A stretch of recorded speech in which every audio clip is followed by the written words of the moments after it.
Let's go back, Governor, to when out of the gates you talked about the media attacking you, but the media saying, how dare you question the official 9/11 story, never addressing any of the specific facts you listed. So we were talking during the break, and you said you'd like to go through the scientific evidence from another perspective. Let's talk about 9/11.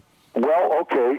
I'll come at it a little more from a professional standpoint and make it out. Maybe I'll make it on O'Reilly again. I served 3 years with the Navy Underwater Demolition Team 12, West Coast, and our specialty and what I was trained in was blowing things up. And from a professional standpoint and watching how these 3 buildings fell, it sure looks like demolition to me. And I believe I have an eye for it, you know, having been trained in it and trained by the best that our military has. And, you know, and especially building number 7, no doubt on that one. When you look at it from my viewpoint, that looks like demolition explosions bringing it down. And I view that as a member of the underwater demolition team. But then we have them staging the Gulf of Tonkin. We have our own government staging the attack on Iran. And now the White House admits they funded real Wahhabist al-Qaeda, number 3 in al-Qaeda. It's been going on for 4 years to attack Iran and stage terror attacks there. Well, I can't answer to that because I'm not as privy as you on that information. I can only listen to what you have to say and be appalled over it if it's indeed true. Let's go back and look at 9/11 from this angle. Why did you decide? I mean, I interviewed you in June of 2006, almost 2 years ago. You Yep. said, I have questions, Operation Northwoods. I have questions, Gulf of Tonkin, other staged events. But you went that far. And then last time, I didn't press you on 9/11. You brought it up during a break and said, I'd like to talk about it. Why did you decide to take that plunge and go ahead and write about it and question in your book and then go even further on my show? I mean, what spurred me to do it, first of all, I was like everyone. I couldn't comprehend, nor did I want to believe the worst. And we all know what the worst is. And when it I also was embarrassed a little bit that when it happened, I went on full military mode. I didn't question anything because I was the governor at the time. And I feel bad about that now because I could have been even more powerful then in questioning it.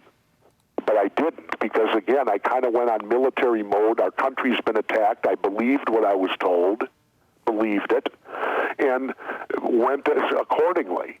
Well, then after I got out of office shortly thereafter, and of course the invasion of Iraq happened, which I opposed, I couldn't understand why, if al-Qaeda indeed truly attacked us, why would we not be fighting them in Afghanistan? Instead, we're focusing and going in this other direction to Iraq, who had nothing to do with any of it. In fact, Saddam Hussein feared al-Qaeda as a problem for him. So it didn't make sense to me on that aspect. And so when we invaded Iraq was when I truly started to question President Bush and his policies, because I opposed that war before it even happened. And that's when I thought, and my son kept on me.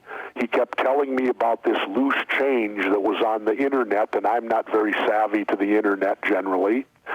And finally, he kept on me saying, you got to watch this. And I kept even fighting with him, saying, come on, Ty, you can't believe everything on the internet. That, you know, there's no way. These guys had to have attacked us, blah, blah, blah, blah, blah, blah. Well, then we got home from Mexico a couple years ago, and one Sunday afternoon, my wife and I both said, you know, let's watch that loose change thing that my son keeps telling you about.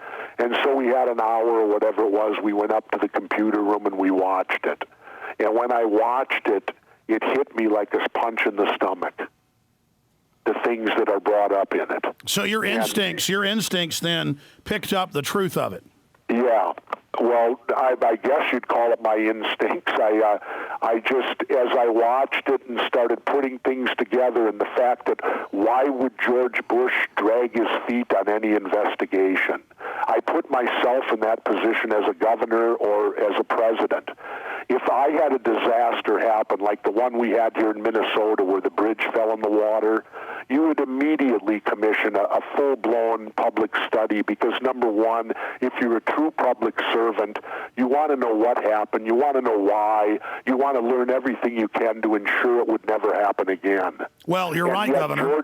Well, let me finish. And yet George Bush stonewalled an investigation for over 2 years, and the only reason he did one was because of pressure from the 9/11 victims. And then that was a whitewash. He tried to have Henry Kissinger, his top advisor, they said, quote, independent, run it. And then now even the commission admits they were blocked by the Bush administration. Even his appointees admit that it was basically a staged event.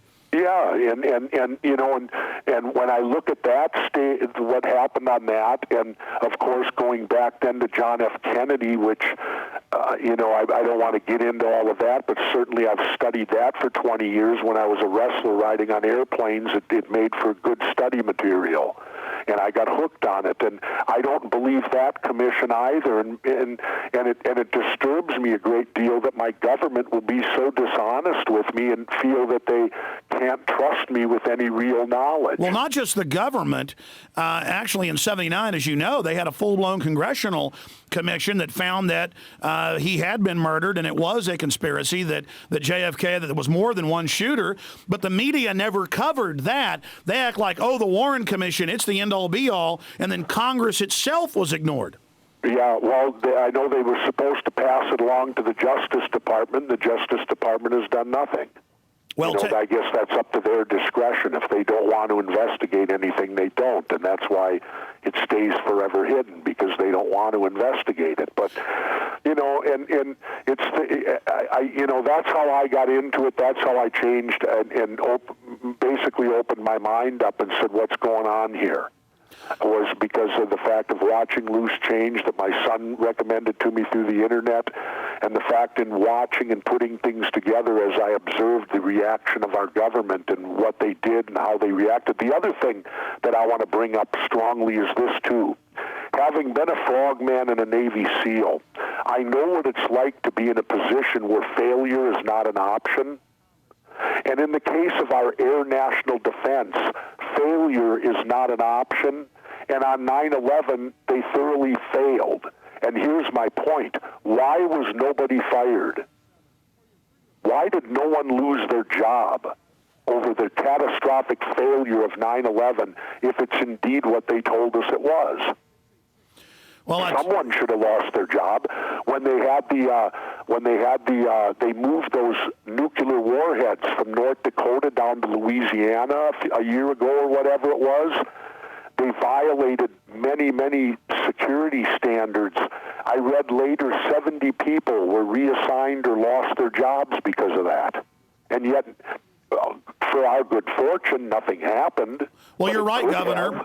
Whenever here you have the death of 3,000 people and nobody loses their job over it. Well, it's the same thing when you have a big train wreck, or as you said, the bridge collapse, or a jumbo jet crashes. They always have a big investigation. Not here.